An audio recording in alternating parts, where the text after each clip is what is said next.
বিসমিল্লাহির রহমানির রহিম। সুপ্রিয় দর্শক, আজকে আমার লেয়ার মুরগি বয়স মাত্র 2 দিন।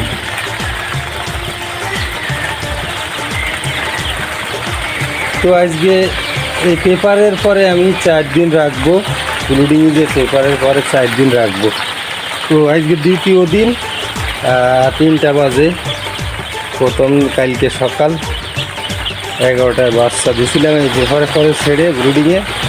আর এখন পরের দিন মানে দ্বিতীয় দিন বিকেল 3টা। এখন এই পেপারগুলো নতুন পেপার দিয়ে দেবো, পেপারগুলো পাল্টায় দেবো। তাহলে মুরগিগুলো ইনশাল্লাহ সুস্থ থাকবে। প্রায় 4 দিনের মতো রাখবো পেপারের পরে, তারপর পেপার উঠাই দেবো। তলে ধানের ভুসি আছে। তো ওই পেপারগুলো অনেক সময় মনে করেন ঠান্ডা লাগতে পারে। এই দেখুন পেপারটা, এই যে পেপারটা আমি দেখাই, এগুলো একটু ভিজে গেছে, একটু ভিজে ভিজে ভাব। তো অর্থাৎ নতুন পেপার দিয়ে দেবো। সবাই সঙ্গে থাকুন।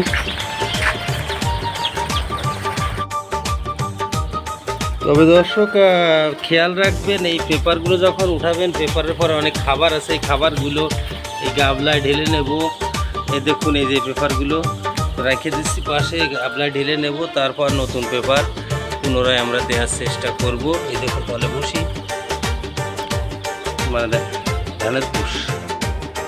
দর্শক দেখুন, পেপার পাল্টানোর সময় প্রায় 3 কেজি খাবার বসাচ্ছে। এই যে পেপারগুলো, পুরাতন নষ্ট পেপারগুলো এখন এই যে নতুন পেপারগুলো দিয়ে দিচ্ছি। 3 কেজির মতো খাবার বাড়িতে যে পানি দিয়ে দেবো।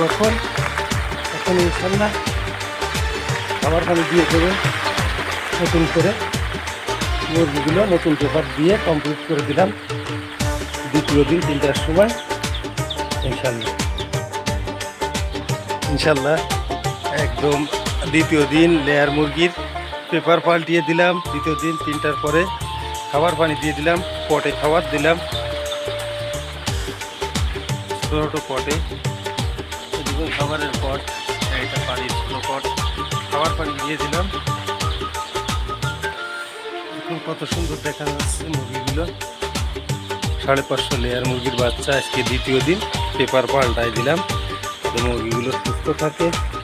আর ওষুধ দিয়ে দিলাম 4 প্রকার একসঙ্গে।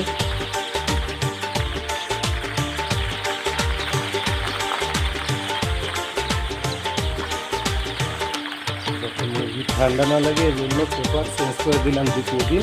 4 দিন রাখবো পেপারে, বাচ্চাগুলো যাতে সুস্থ থাকে এই জন্য এই ব্যবস্থা। সবাই দোয়া করবেন। আর লেয়ার মুরগি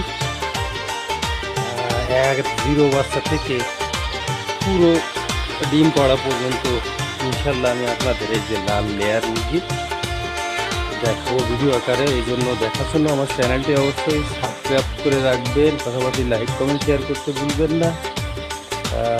সব ভালো থাকুন। পরবর্তী কোনো এক ভিডিও কথা হবে ইনশাল্লাহ। আল্লাহ হাফেজ।